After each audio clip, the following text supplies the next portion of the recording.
জুলাই গণ অভ্যুত্থানের বর্ষপূর্তি আজ। স্বৈরাচারের ষড়যন্ত্র ঐক্যবদ্ধভাবে মোকাবেলার আহ্বান প্রধান উপদেষ্টার।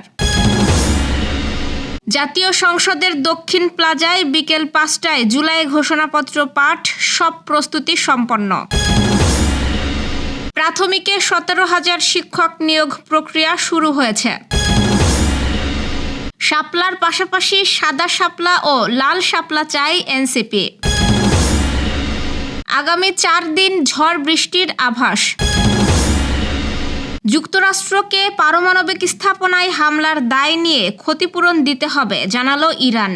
দর্শক, গ্রামের কাগজের সকালের খবরে আপনাকে স্বাগত। শুনছিলেন প্রধান শিরোনাম, এছাড়াও রয়েছে রাশিফল। এবার চলুন যাওয়া যাক মূল আয়োজনে। আজ ৫ আগস্ট জুলাই গণ অভ্যুত্থান দিবস। দিনটি উপলক্ষে বাণী দিয়েছেন অন্তর্বর্তীকালীন সরকারের প্রধান উপদেষ্টা অধ্যাপক মোহাম্মদ ইউনূস। তিনি বলেছেন, পতিত স্বৈরাচার ও তার স্বার্থলোভী গোষ্ঠী এখনও দেশকে ব্যর্থ করার ষড়যন্ত্রে লিপ্ত। দলমত নির্বিশেষে সকলকে ঐক্যবদ্ধভাবে এই ষড়যন্ত্রকে মোকাবেলা করতে হবে। আসুন সবাই মিলে আমরা এমন এক বাংলাদেশ গড়ে তুলি যেখানে আর কোনো স্বৈরাচারের ঠাঁই হবে না। প্রধান উপদেষ্টা বলেন, জুলাই আমাদের নতুন করে আশার আলোয় একটি ন্যায় ও সাম্যভিত্তিক, বৈষম্য ও দুর্নীতিমুক্ত বাংলাদেশ গড়ার স্বপ্ন দেখিয়েছে। হাজারো শহীদের আত্মত্যাগ আমাদের রাষ্ট্র সংস্কারের যে সুযোগ এনে দিয়েছে তা যে কোনো মূল্যে রক্ষা করতে হবে। গণ অভ্যুত্থান দিবসের কথা উল্লেখ করে অধ্যাপক ইউনূস বলেন, বাংলাদেশের ইতিহাসের এক অবিস্মরণীয় দিন আজ ৫ আগস্ট। ১ বছর আগে এই দিনে জুলাই গণ অভ্যুত্থান পূর্ণতা পায়। দীর্ঘদিনের ফ্যাসিবাদী শাসন থেকে মুক্ত হয় প্রিয় স্বদেশ। বাংলাদেশের আপামর জনসাধারণ যাদের মুখবন্ধ আন্দোলনের ফসল আমাদের এই ঐতিহাসিক অর্জন।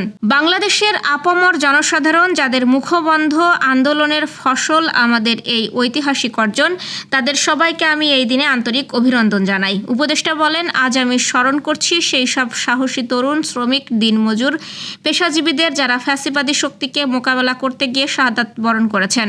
আমি গভীর কৃতজ্ঞতায় স্মরণ করি সকল জুলাই যোদ্ধাকে যারা আহত হয়েছেন, চিরতরে পঙ্গু হয়েছেন, হারিয়েছেন দৃষ্টিশক্তি। জাতি তাদের অবদান শ্রদ্ধা ভরে স্মরণ করে। গণ অভ্যুত্থানের শাহাদত বরণকারী সবার প্রতি গভীর শ্রদ্ধা জানান প্রধান উপদেষ্টা। টানা ১৬ বছরের স্বৈরাচারী অপশাসনের বিরুদ্ধে সম্মিলিত বিস্ফোরণ ছিল জুলাই গণ অভ্যুত্থান। উল্লেখ করে অধ্যাপক ইউনূস বলেন, জুলাই গণ অভ্যুত্থানের মূল লক্ষ্য ছিল একটি বৈষম্যহীন, দুর্নীতি ও স্বৈরাচার মুক্ত নতুন রাষ্ট্র ব্যবস্থা প্রতিষ্ঠা করা, দেশের গণতন্ত্র পুনরুদ্ধার করে রাষ্ট্রকে জনগণের হাতে ফিরিয়ে দেওয়া। জাতীয় সংসদের দক্ষিণ প্লাজায় আজ বিকেল ৫টায় জুলাই ঘোষণাপত্র পাঠ করবেন প্রধান উপদেষ্টা প্রফেসর মোহাম্মদ ইউনূস। বাংলাদেশ টেলিভিশন অনুষ্ঠানটি সরাসরি সম্প্রচার করবে। বিকেল ৫টায় সব রাজনৈতিক দলের প্রতিনিধি, জুলাই শহীদ পরিবারের প্রতিনিধি ও আহত যোদ্ধাদের উপস্থিতিতে জাতীয় সংসদের দক্ষিণ প্লাজায় ঐতিহাসিক জুলাই ঘোষণাপত্র পাঠ করা হবে। পাশাপাশি জুলাই গণ অভ্যুত্থান দিবস উপলক্ষে মানিক মিয়া এভিনিউয়ে দিনব্যাপী সাংস্কৃতিক অনুষ্ঠানের আয়োজন করা হয়েছে। ঐতিহাসিক এই দিবস উদযাপনে দেশের শিশু, কিশোর কিশোরী, তরুণ তরুণী, বয়োজ্যেষ্ঠ, নারী পুরুষ সবাইকে যোগ দেওয়ার আমন্ত্রণ জানানো হয়েছে। দেশের প্রাথমিক শিক্ষার মানোন্নয়নে একযোগে চলছে নিয়োগ, পদোন্নতি ও স্কুল ফিডিং কার্যক্রম, জানিয়েছেন প্রাথমিক ও গণশিক্ষা উপদেষ্টা অধ্যাপক ডাক্তার বিধান রঞ্জন রায় পোদ্দার। তিনি বলেন, ইতোমধ্যে ১৭,০০০ শিক্ষক নিয়োগ প্রক্রিয়া শুরু হয়েছে, যার মধ্যে ৩,০০০ প্রধান শিক্ষক পাবেন সরকারি কর্ম কমিশনের মাধ্যমে নিয়োগ। তবে একটি মামলার জেরে ৩২,০০০ সহকারী শিক্ষকের পদোন্নতি আটকে আছে বলে মন্তব্য করেন উপদেষ্টা। তিনি বলেন, মামলা নিষ্পত্তি হলে দ্রুতই পদোন্নতির প্রক্রিয়া সম্পন্ন হবে। সোমবার রংপুর শিল্পকলা একাডেমি প্রাঙ্গণে সাংবাদিকদের সঙ্গে আলাপকালে তিনি এসব কথা বলেন। ডাক্তার বিধান রঞ্জন বলেন, প্রধান শিক্ষক ও সহকারী শিক্ষক একই গ্রেডে থাকলেও প্রশাসনিক কাঠামোয় কোনো সমস্যা হবে না, কারণ অনেক দপ্তরেই নিয়ন্ত্রক ও অধীনস্থ কর্মকর্তা একই গ্রেডে থেকে কাজ করছেন। এ বিষয়ে বেতন কমিশন প্রয়োজনীয় বিবেচনা করবে। ত্রয়োদশ জাতীয় সংসদ নির্বাচনকে সামনে রেখে নির্বাচন কমিশনের নিবন্ধন পেতে আবেদন সংশোধন করে কলম ও মোবাইল প্রতীক পছন্দ থেকে বাদ দিয়ে প্রথম পছন্দের শাপলা প্রতীকের পর দ্বিতীয় ক্রম সাদা শাপলা ও তৃতীয় ক্রম লাল শাপলা চেয়ে জাতীয় নাগরিক পার্টি দলীয় প্রতীক চেয়ে নির্বাচন কমিশনে আবেদন করেছেন। ইসি সচিব আক্তার আহমেদ গণমাধ্যমকে জানিয়েছেন, এনসিপির পক্ষ থেকে শাপলা চেয়ে একটা আবেদন করে গেছে। 3 ধরনের শাপলা রিলেটেড আবেদন দিয়েছে তারা। ইসি সচিব জানান, নির্বাচন সংক্রান্ত যে কেউ যে কোনো নির্বাচন সংশ্লিষ্ট বিষয়ে আবেদন করতে পারে। আবেদনের কিছু বিষয় প্রশাসনিক রয়েছে, আবার কিছু বিষয় নির্বাচন কমিশনের বিষয় রয়েছে। শাপলা রিলেটেড বিষয়টি ইসির বিষয়। আইন বিধি অনুযায়ী সিদ্ধান্ত দেবে নির্বাচন কমিশন। গত 22 জুলাই নির্বাচন কমিশনে আবেদনের সময় এনসিপি শাপলা প্রতীকের পাশাপাশি দ্বিতীয় ও তৃতীয় পছন্দের তালিকায় ছিল কলম ও মোবাইল।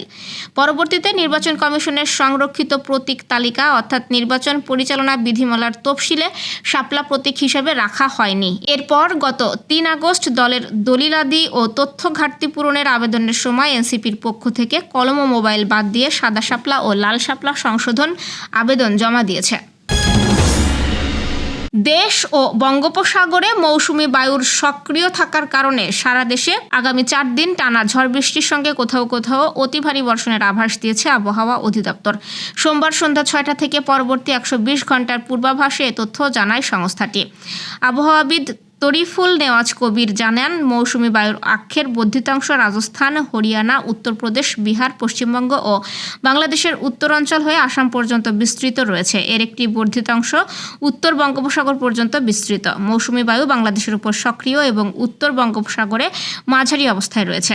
সোমবার সন্ধ্যা থেকে ঢাকা, ময়মনসিংহ ও সিলেট বিভাগের অধিকাংশ জায়গায় এবং রংপুর, রাজশাহী, খুলনা, বরিশাল ও চট্টগ্রাম বিভাগের অনেক জায়গায় অস্থায়ীভাবে দমকা হাওয়া সহ হালকা থেকে মাঝারি ধরনের বৃষ্টি, বজ্রসহ বৃষ্টি হতে পারে। সেই সাথে দেশের কোথাও কোথাও মাঝারি ধরনের ভারী থেকে অতি ভারী বর্ষণ হতে পারে। সারা দেশে দিনের তাপমাত্রা সামান্য বাড়তে পারে এবং রাতের তাপমাত্রা প্রায় অপরিবর্তিত থাকতে পারে। ভবিষ্যতে যে কোনো আলোচনার ক্ষেত্রে যুক্তরাষ্ট্রকে ইরানের পারমাণবিক স্থাপনার উপর হামলার জন্য দায়ী করা হবে এবং ক্ষতিপূরণ দিতে হবে। একই সঙ্গে তেহরান ওয়াশিংটনের সঙ্গে সরাসরি আলোচনা করার সম্ভাবনা নাকচ করে দিয়েছে। গত 22 জুন যুক্তরাষ্ট্র ইরানের গুরুত্বপূর্ণ পারমাণবিক স্থাপনাগুলোতে ভারী বোমা হামলা চালায়। ওই হামলার মাধ্যমে যুক্তরাষ্ট্র ইসরায়েলের শুরু করা যুদ্ধে অংশগ্রহণ করে। এই যুদ্ধ ইরানের পরমাণু কর্মসূচি নিয়ে চলমান আলোচনাকে বিচ্ছিন্ন করে দেয়। সোমবার ইরানের পররাষ্ট্র মন্ত্রণালয়ের মুখপাত্র ইসমাইল বাকাই এক সংবাদ সম্মেলনে বলেন, যে কোনো সম্ভাব্য আলোচনায় ইরানের শান্তিপূর্ণ পারমাণবিক স্থাপনাগুলোর ওপর সামরিক আগ্রাসনের জন্য যুক্তরাষ্ট্রকে দায়ী করা এবং তাদের কাছে ক্ষতিপূরণ চাওয়ার অন্যতম বিষয় হবে। দর্শক, এ পর্যায়ে জেনে নিব কেমন যাবে আপনার আজকের দিন অর্থাৎ 5 আগস্টের রাশিফল। মেষ রাশির সকালের দিকে অশান্তি এবং অতিরিক্ত খরচ হওয়ার আশঙ্কা আছে। গবেষকদের জীবনে কোনো শুভ পরিবর্তন আসতে পারে। বৃষ রাশি, কোনো কাজে বারবার চেষ্টা করা বৃথা হবে এবং শরীরের কোনো কষ্ট অবহেলা করবেন না। আইনি কাজের জন্য ভালো সুযোগ আসতে পারে। মিথুন রাশি, প্রতিবেশীর সঙ্গে বিবাদের জন্য সারাদিন মেজাজ গরম থাকবে এবং ব্যবসায়ে স্বস্তি পেতে পারেন। কর্কট রাশি, আজ সম্মান নষ্ট হওয়ার আশঙ্কা প্রবল। সারাদিন কোনো কাজ নিয়ে চিন্তা থাকবে।